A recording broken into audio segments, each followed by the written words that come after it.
Quero te convidar a abrir em Mateus 5, 43 a 48. Diz assim: vocês ouviram o que foi dito, ame o seu próximo e odeie o seu inimigo. Mas eu digo, amem os seus inimigos e orem por aqueles que os perseguem, para que vocês venham a ser filhos de seu Pai que está nos céus. Porque Ele faz raiar o seu sol sobre maus e bons, e derrama chuva sobre justos e injustos. Se vocês amarem aqueles que os amam, que recompensa vocês receberão? Até os publicanos fazem isso. E se saudarem apenas os seus irmãos, o que estarão fazendo demais? Até os pagãos fazem isso. Portanto, sejam perfeitos, como perfeito é o Pai Celestial de vocês. Amém, amém e amém. Os irmãos podem sentar-se, fiquem à vontade. Irmão, Jesus começa esse ponto citando aí um ditado dos antigos, né? Ame seu próximo e odeie seu inimigo. É um ditado, não era a Bíblia que afirmava isso.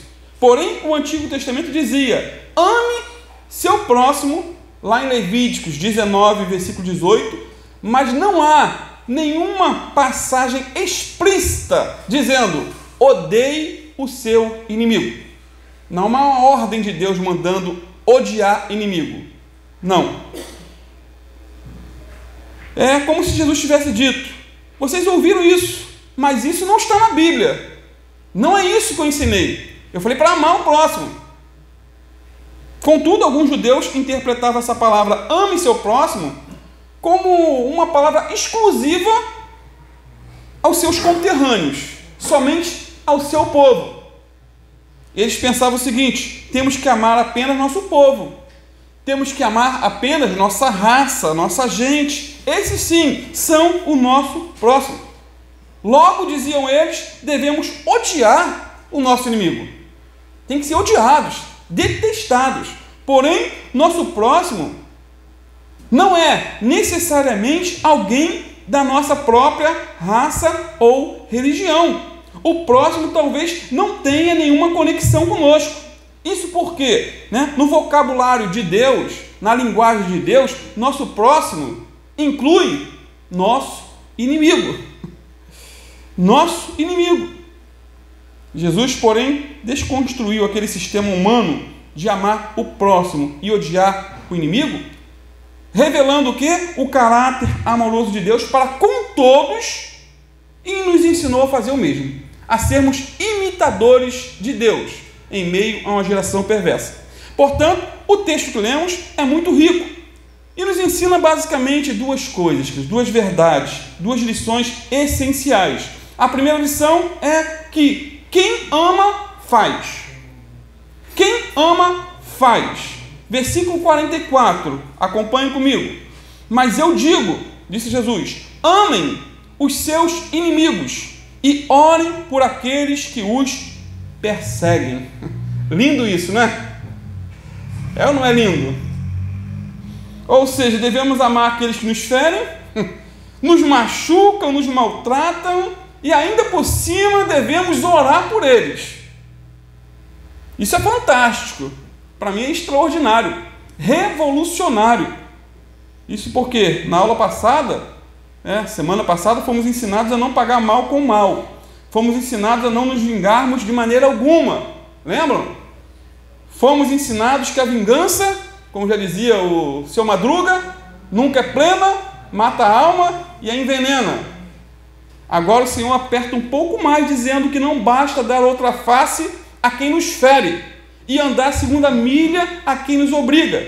Ele nos manda o quê? Amar e orar por nossos inimigos. Isso porque amar é um verbo. Orar também é um verbo.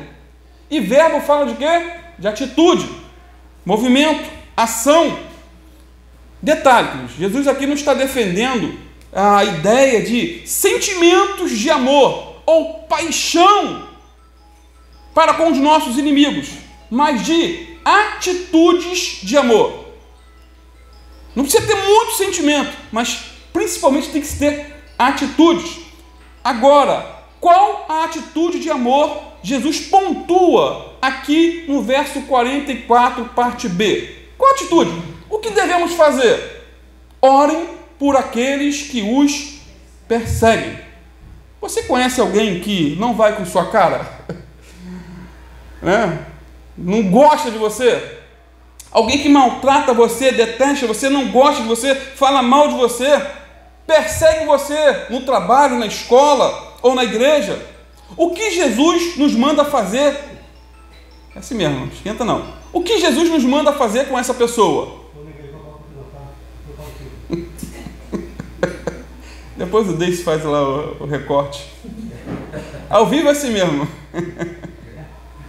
O que Jesus nos manda fazer com essas pessoas? Será que nos manda desprezar tal pessoa? O que Jesus nos manda fazer? Amaldiçoar?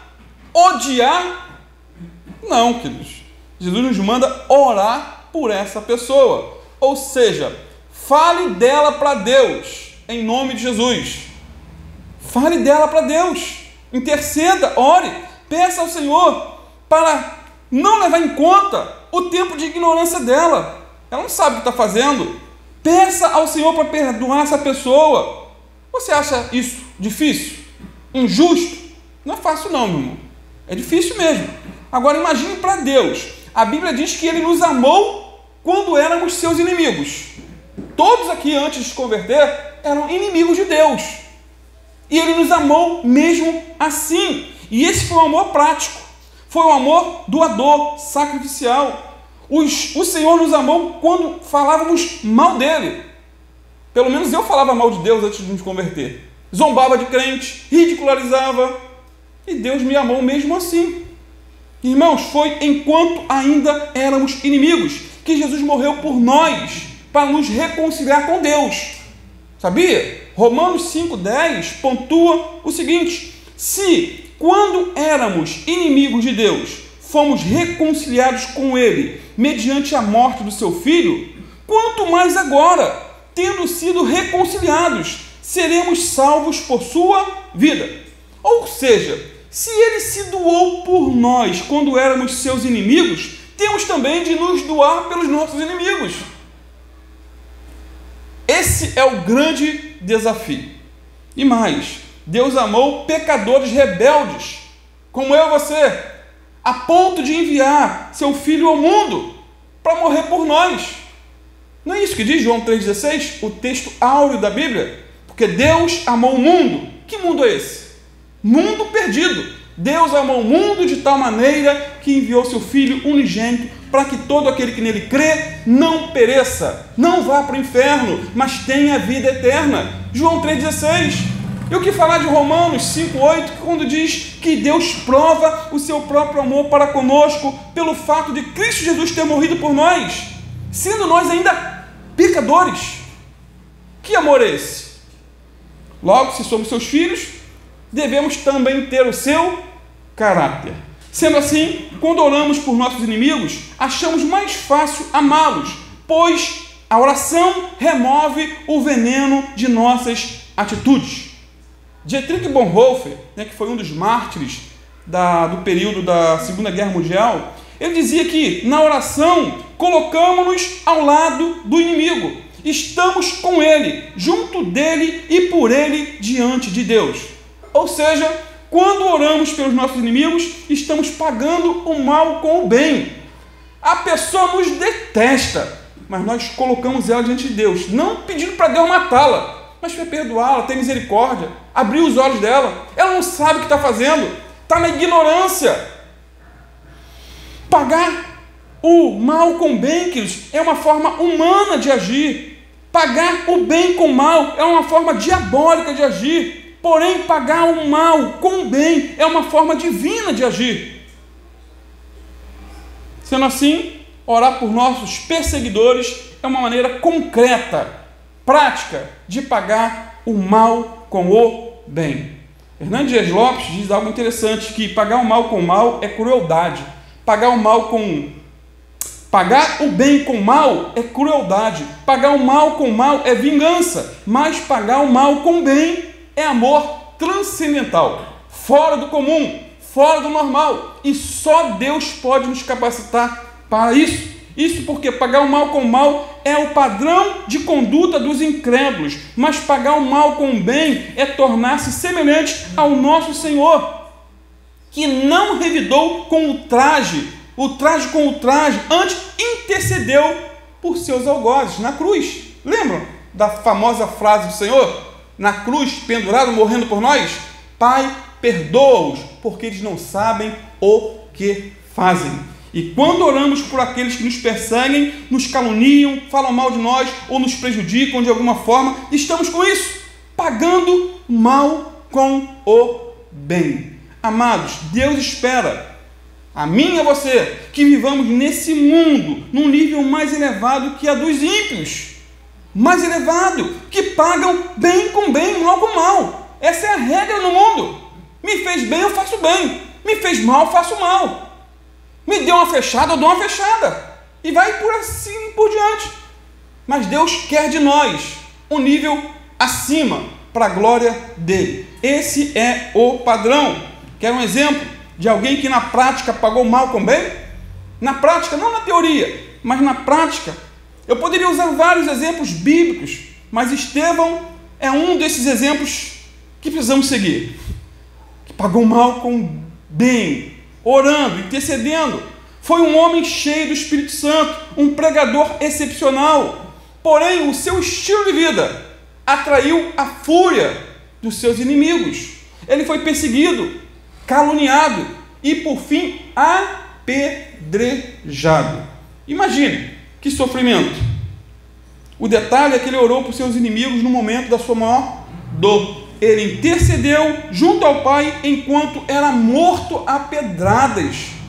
Meu irmão, isso não é normal. O normal do ser humano natural é amaldiçoar. Mas ele estava cheio do Espírito Santo.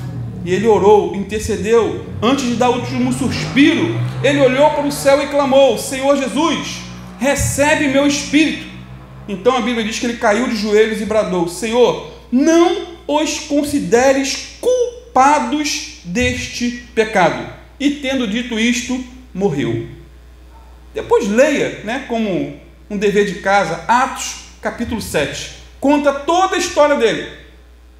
Começa no capítulo 6, mas o desfecho final em Atos 7. E principalmente no finalzinho. Portanto, queridos, ser perseguido por causa da justiça é estar alinhado com os profetas, como aqui foi Estevão. Mas abençoar e orar por aqueles que nos perseguem é estar alinhado com o caráter de Deus. É difícil, mas não é impossível. Quanto mais perto do Senhor, mais capacitados seremos para isso. Em Lucas 6, versículo 27 e 28, esse assunto ele é um pouco aprofundado, quando o Senhor Jesus disse o seguinte: mas eu digo a vocês que estão me ouvindo. Como que Jesus era prático, no seu sermão? Amem os seus inimigos, façam o bem aos que os odeiam, abençoem os que os amaldiçoam, orem por aqueles que os maltratam. Caramba! Orem por aqueles que os maltratam. Literalmente Estevão estava nesse contexto. Amados, isso aqui é ser crente raiz. É ser crente histórico. E não crente Nutella. Não crente dodói. Ou crente mimimi, como diz um certo pastor. É Nutella, crente raiz. Eu posso ilustrar isso com o que aconteceu numa guerra entre armênios e turcos. Fato verídico, querido. História real. Um soldado turco perseguiu uma moça e seu irmão com sangue nos olhos. Num beco sem saída, o rapaz foi brutalmente assassinado na frente da sua irmã, por esse soldado turco. A moça conseguiu fugir pulando o muro. Só que mais à frente, ela foi presa. E como ela era enfermeira, foi obrigada a servir no hospital militar turco. Ou seja, ela passou a cuidar da saúde dos seus inimigos, daqueles que eram contra, que estavam em guerra. Detalhe, ela era crente. ela servia ao Senhor de maneira íntegra. Certo dia, foi levado até ela em estado grave o mesmo soldado turco que havia matado seu irmão. O militar estava quase à morte e qualquer descuido seria fatal para a sua sobrevivência. E mesmo ela sabendo que aquele homem foi o assassino do seu irmão, ela o tratou com amor, com oração e com compaixão. Ou seja, ela pagou o mal com o bem.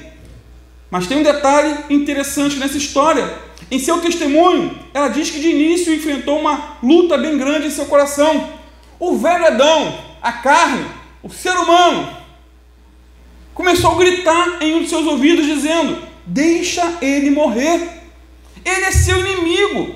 Ele matou seu irmão. Ele não merece viver. Vingue-se dele agora, antes que seja tarde. Dê a ele um medicamento letal, ninguém vai saber, você está com a vida dele nas suas mãos. Porém, Jesus falava no outro ouvido, dizendo: ame ele, ore por ele, tenha misericórdia dele, perdoe ele, assim como eu tenho perdoado você. Não pague o mal com o mal. Amados, a voz de Jesus foi maior que a voz do velho Adão, e essa moça cuidou do soldado turco com ternura, amor e compaixão. E mais, depois de recuperado, aquele soldado reconheceu a moça, lembrou-se que havia matado seu irmão. Então ele a questionou, perguntando: por que você não me deixou morrer, sendo que fui eu o assassino do seu irmão? Por que isso? Qual a lógica disso? Não tem sentido. E ela respondeu: porque eu sigo aquele que disse o seguinte: amem seus inimigos, façam o bem aos que odeiam, abençoem os que o amaldiçoam, orem por aqueles que os maltratam.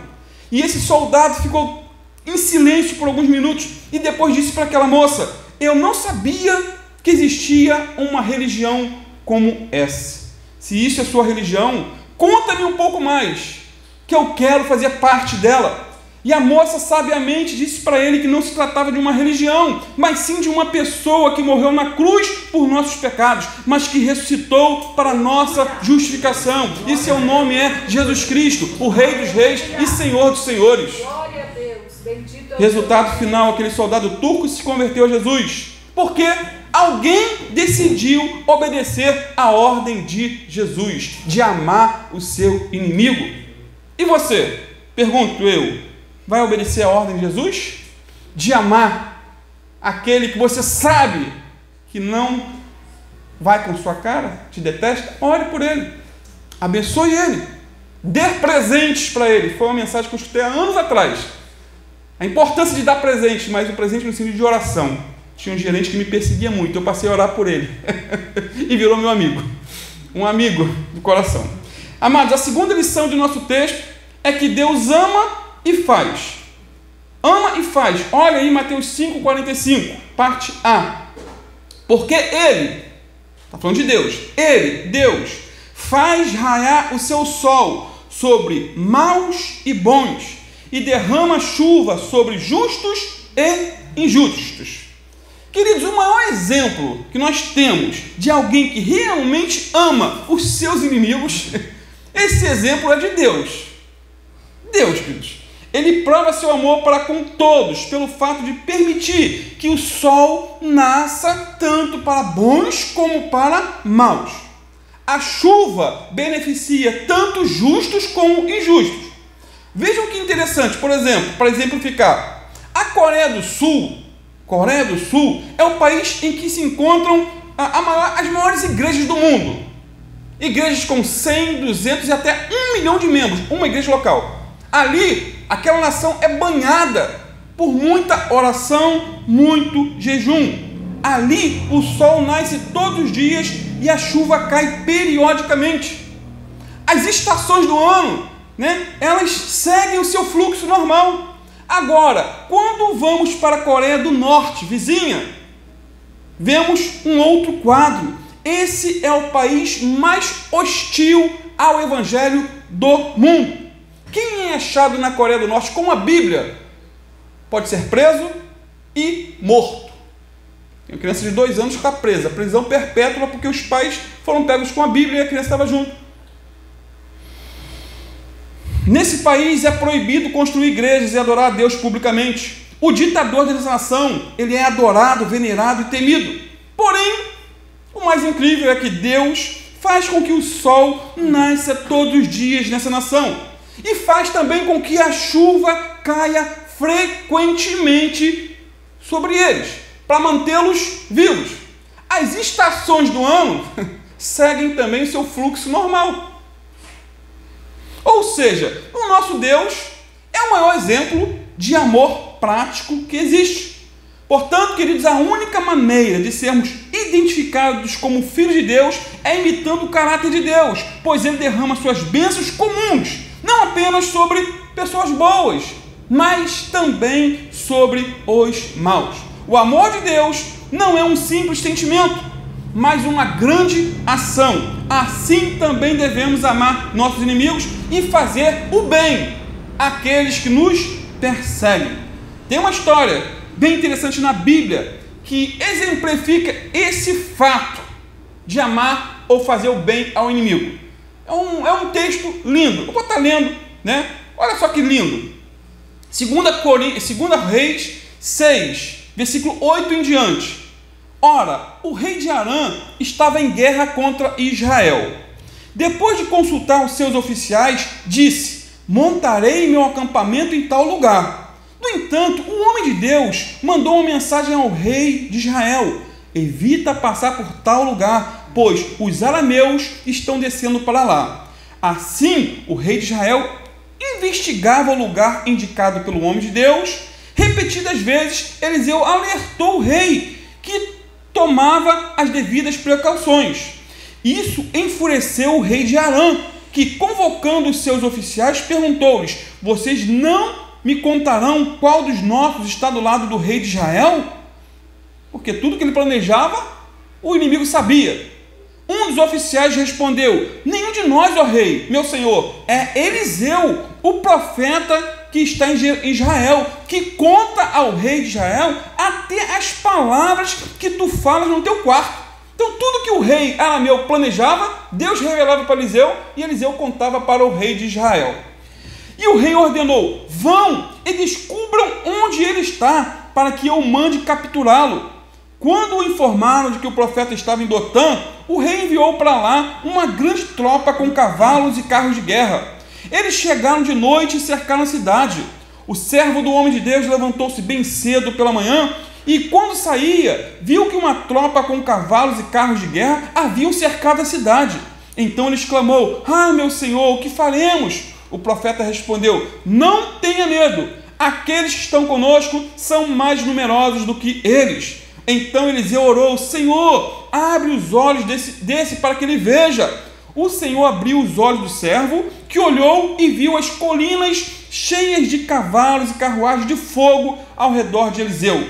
Quando os arameus desceram na direção de Eliseu, ele orou ao Senhor: fere este povo de cegueira. Então ele os feriu de cegueira, conforme Eliseu havia pedido. Eliseu lhes disse: este não é o caminho, nem esta cidade. Sigam-me, e eu os levarei ao homem que estão procurando. Ele os guiou até a cidade de Samaria, no meio do inimigo. Assim que entraram na cidade, Eliseu disse: Senhor, abre os olhos desses homens para que possam ver. Então o Senhor abriu-lhes os olhos, e eles viram que estavam dentro de Samaria.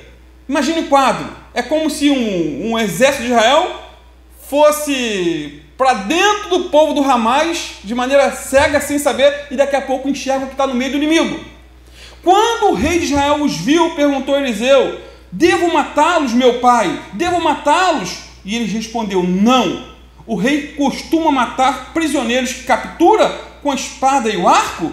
Ordene que lhes sirvam comida e bebida, e deixe que comam, bebam e voltem ao seu senhor. Alimentou os inimigos, literalmente. Comam, bebam e voltem para seu senhor. Então o rei preparou-lhes um grande banquete, e terminado eles de comer e beber, mandou-os de volta para o seu senhor. Assim, as tropas de Arã pararam de invadir o território de Israel. Pagaram mal com bem e nunca mais teve invasão. Olha que lindo!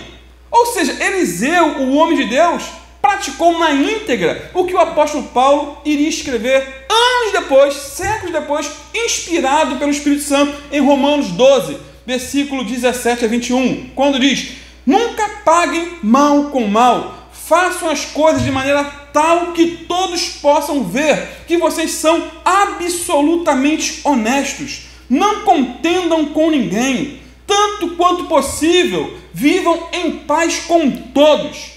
Queridos amigos, nunca se vinguem, entreguem tudo a Deus, pois Ele disse que retribuirá aqueles que o merecem.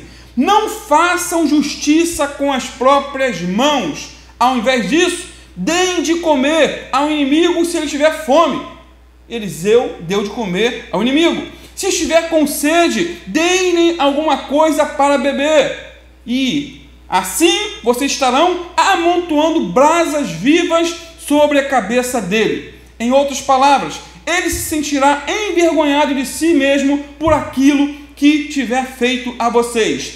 Não deixam que o mal prevaleça, mas triunfem sobre o mal, praticando o bem. Revolucionário, queridos. Se todos usassem essas regras, haveria paz na vizinhança, no trabalho, na escola. Queridos, Martin Luther King talvez seja um dos homens, um exemplo de alguém que triunfou sobre o mal praticando o bem, né? Ele foi um pastor batista, né, que se tornou um dos principais líderes do movimento dos direitos civis nos Estados Unidos. Ele recebeu o Prêmio Nobel da Paz de 1964 por sua luta não violenta contra o racismo. Ele foi assassinado em 4 de abril de 1968, com apenas 39 anos. Em seu funeral, o Dr. Benjamin Myers, ele fez uma lista dos sofrimentos que Martin Luther King enfrentou aqui na Terra. Diz mais: se algum homem conheceu o significado do sofrimento, este homem foi Martin Luther King. A sua casa foi bombardeada. Ele viveu durante 13 anos, dia após dia, sob constante ameaça de morte. Foi maliciosamente acusado de ser comunista e também de ser um hipócrita. Ele foi esfaqueado por um membro da sua própria raça. Certa feita foi espancado num vestuário de um hotel. Ele foi preso mais de 20 vezes. E mesmo assim, esse homem não guardava amargura em seu coração, rancor em sua alma e muito menos espírito de vingança em sua mente. Ele andou por esse mundo pregando a não violência e o poder redentor do amor. Um dos seus mais comoventes sermões, baseados aí em Mateus 5, 43 a 45, esse que agora estudamos, intitulava-se assim: Amando os seus inimigos, e foi escrito de dentro da prisão na Geórgia. Ele dizia que o ódio multiplica o ódio e que odiar é tão perigoso para a pessoa que odeia como para a sua vítima. Dizia ainda que o amor é a única força capaz de transformar um inimigo em amigo, pois tem poder criativo e redentor. Detalhe ainda, queridos, por mais de 3 séculos, os negros americanos sofreram opressão, frustração e discriminação. Mas Martin Luther King e seus amigos estavam determinados a enfrentar o ódio com amor. Então, ganhariam não somente a liberdade, como também seus próprios opressores. E a nossa vitória será uma vitória dupla, dizia ele. Jesus concluiu aqui esse ponto da sua mensagem dizendo o seguinte, para finalizar: se vocês amarem aqueles que os amam, que recompensa vocês receberão? Até os publicanos fazem isso. E se saudarem apenas os seus irmãos, o que estarão fazendo demais? Até os pagãos fazem isso. Portanto, sejam perfeitos, como perfeito é o Pai Celestial de vocês. John Stott, finalizando, faz um brilhante comentário acerca dessa passagem, quando ele diz assim: mesmo as pessoas que não creem em Jesus sabem amar. Pessoas que não creem em Jesus sabem amar. As pessoas caídas em um mundo caído ainda podem mostrar níveis profundos de amor. Amor como pais, amor por um cônjuge, amor por uma noiva, uma namorada, amor por sua família, amor pelos inimigos. Mesmo coletores de impostos, pessoas com a pior reputação na época de Jesus, amam aqueles que o amam. Nós cristãos somos chamados a amar aqueles a quem é impossível amar. Os pobres, os excluídos, os que nos feriram, nossos inimigos, o que não é possível sem a graça sobrenatural de Deus. Se amamos apenas aqueles que nos amam, não somos melhores do que os descrentes. Se cumprimentamos apenas nossos irmãos e irmãs de igreja, não somos melhores dos que não frequentam uma igreja. Não basta que o cristão se assemelhe aos não cristãos em se tratando de amor. Devemos excedê-los em virtude. Nossos atos de justiça devem exceder os atos de justiça dos religiosos. Por fim, somos chamados a ser perfeitos em amor, ou seja, a amar até mesmo nossos inimigos com amor misericordioso e inclusivo de Deus, para a glória do Senhor. Amém, queridos? Vamos ficar de pé, que o Senhor venha nos ajudar, nos transformar, nos mudar de dentro para fora. Que o nosso amor seja prático, verdadeiro.